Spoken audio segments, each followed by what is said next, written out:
समय पर उठाया, भगवान ऐसे आपको उठाए। और हमारा सौभाग्य आज हमारे बीच भारत के बड़े व्यंग्यकारों में से एक आदरणीय भारती दादा विराजमान है। मैं चाहूँगा एक बार जोरदार तालियां आपके आने को दूसरे के लिए बजनी चाहिए। और बता देना चाहता हूँ गुरुजी, ये भारती दादा का ही गांव नहीं, हमारे बीच जो नहीं है आदरणीय प्रेम बैरागी भैया, उनका भी ये गांव है जो फिल्मी दुनिया में जिन्होंने परचम लहराया। मैं चाहूँगा एक बार जोरदार तालियां बजाएं। मैं अपने औकात में आता हूँ। मंच पर बैठे कवियों के सम्मान में 4 पंक्तियां, कुछ लोग वीर गति को प्राप्त हुए, कुछ लोग बाकी हैं, इनके सम्मान में 4 पंक्तियां रखता हूँ कि मंच पर जो तोप है वो बाद में दगेंगे, पर 12 बोर वाला ये हथियार देख लीजिए। और हिमालय जैसे पर्वतों की ये है श्रृंखलाएं, यहाँ आज एक छोटा सा पहाड़ देख लीजिए। अब विश्व की बरांडी और रम की है बोतल, सब आज इस ठर्रे का स्वाद चख लीजिए। अब दीजिए आदेश आज विनय कर जोर कहूँ, छोटा सा कवि हूँ स्वीकार करे। क्या बात। आदरणीय विजयकांत गुरु जी बैठे हुए हैं। एक बार इनको डिसेंट्री यानी पेचिस की बीमारी हो गई।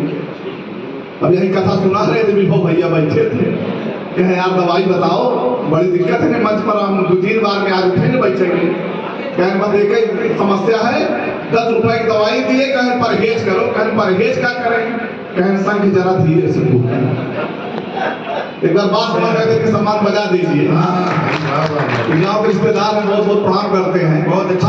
सांसों में चौकी बगल रखी हुई है। अच्छा, गंगा पार में गाँव के मेहमान के ही तरह स्वागत होते हैं। अच्छा, बहुत अच्छे बेटा, बहुत बहुत प्रणाम करते हैं। अच्छा दिनेश भैया, चौकी के बगल जो शंकर जी के मंदिर है, एक बार देखे हुए एक बच्चा भैया, भाभी आई, एक साढ़ को 10-12 रोटी खिला रही थी, तनातन तनातन तनातन। हमके भाभी साढ़ को रोटी काहे खिला रही है, ये साढ़ बड़ा मार कहा है, 10-12 लोगों को घायल कर चुका है। कहें बड़े बेवकूफ हो, इसी साढ़ के सहारे तो हमारा हॉस्पिटल चल रहा है। एक बार बच्चा भैया एक सम्मान बजा दीजिए।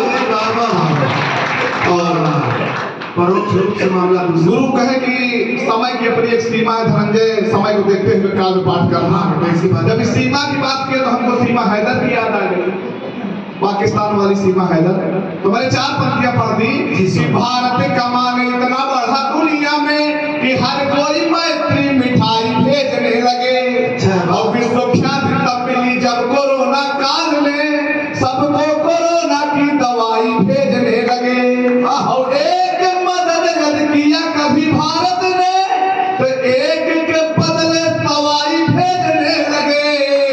और अवैध बम लगे भेजते थे पाक वाले, अब तो अवैध लुगाई भेजने लगे।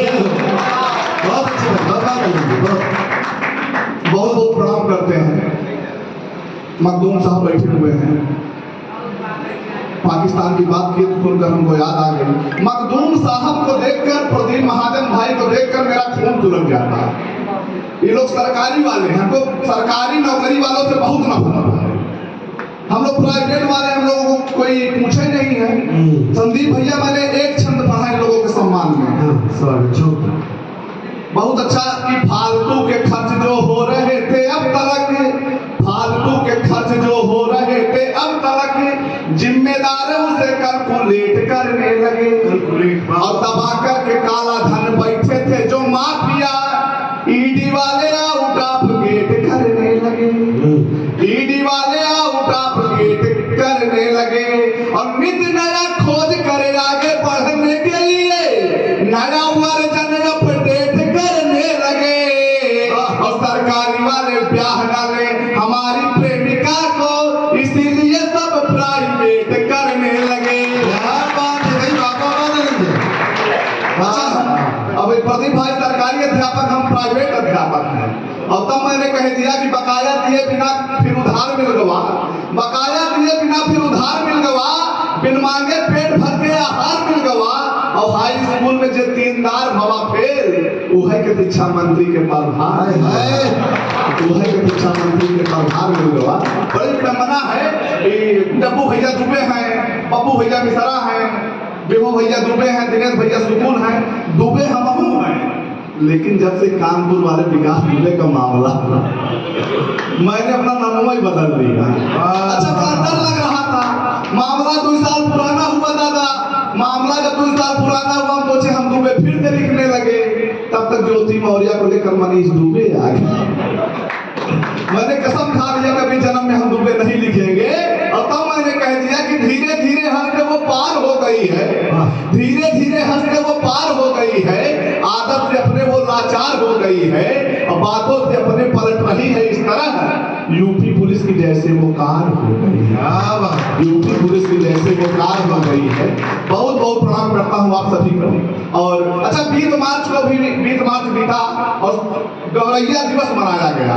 और गौरैया दिवस पर जमीनी स्तर पर कोई काम नहीं, केवल सोशल मीडिया पर लंबे लंबे पोस्ट। तब मैंने 4 पंक्तियां लिख दी कि वो अपने कारनामों से झकझोर दे रहे हैं, वो अपने कारनामों से झकझोर दे रहे हैं, बेवजह दिल वो हमारा तोड़ दे रहे हैं। और मुर्गा नोचे बिना जिनका बीतता न दिन, गौरैया बचाओ अभियान पर जोर दे रहे हैं, गौरैया बचाओ अभियान पर जोर दे रहे हैं। अच्छा, अपने यहाँ पता नहीं कितने ऐसे जमींदार टाइप के गरीब हैं, जितेंद्र जल भैया जैसे, जो 5-7 लाख की कार लेकर 10 किलो राशन लेने कोटे पर जाते हैं। देवेश कोटेदार बैठे हैं, इनको पता होगा कितने इस टाइप के महाजन यहाँ आते हैं। तो मैंने 4 पंक्तियां वहां से लिख दी कि जुगाड़ वाली ढूंढ वो हर राह ले रहे हैं, जुगाड़ वाली ढूंढ वो हर राह ले रहे हैं, और कार से जा राशन हर माह ले रहे हैं। मैं कैसे मान लूं कि बेरोजगारी है बहुत, जब मुर्दे भी मनरेगा से तनख्वाह ले रहे हैं, जब मुर्दे भी मनरेगा से तनख्वाह ले रहे हैं। बहुत बहुत प्रणाम करता हूँ। 1-2 पेज की रचना पढ़ के अपना जगह लेता हूँ, अपना स्थान लेता हूँ। बाहर के कवि आए हैं, उनको भी सुनना है कि एक आज्ञाकारी पति ने अपनी पत्नी की बात मानी, एक आज्ञाकारी पति ने अपनी पत्नी की बात मानी, अपने बाप को वृद्धाश्रम में डालने की बात मन में ठानी, और बाप को वृद्धाश्रम में छोड़कर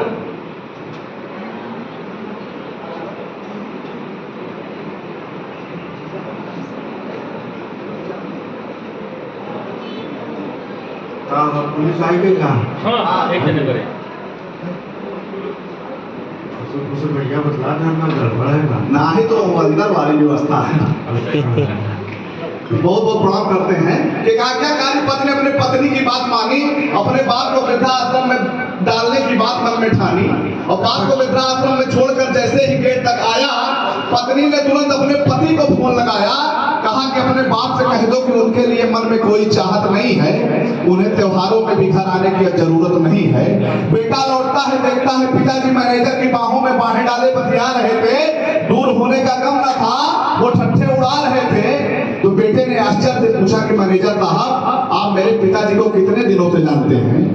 बेटे ने आश्चर्य से पूछा कि मैनेजर साहब, आप मेरे पिताजी को कितने दिनों से जानते हैं?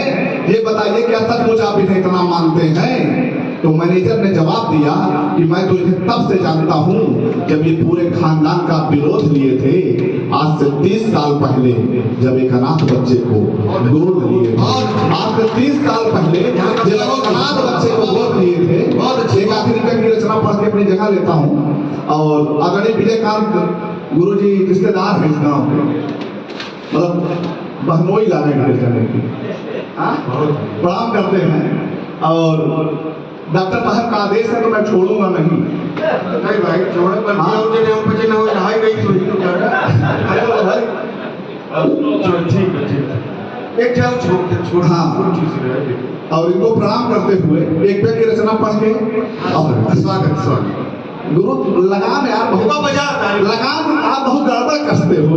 देखिए हाँ, हम लोग का एक बार इनके लिए ठोकी हम काम लगाते हैं, गुरु के ठोकी का प्रणाम करते हुए एक आखिरी में रचना पढ़ता हूँ कि मैंने अपने बेटे से पूछा कि बेटा बड़ा होकर क्या काम करेगा।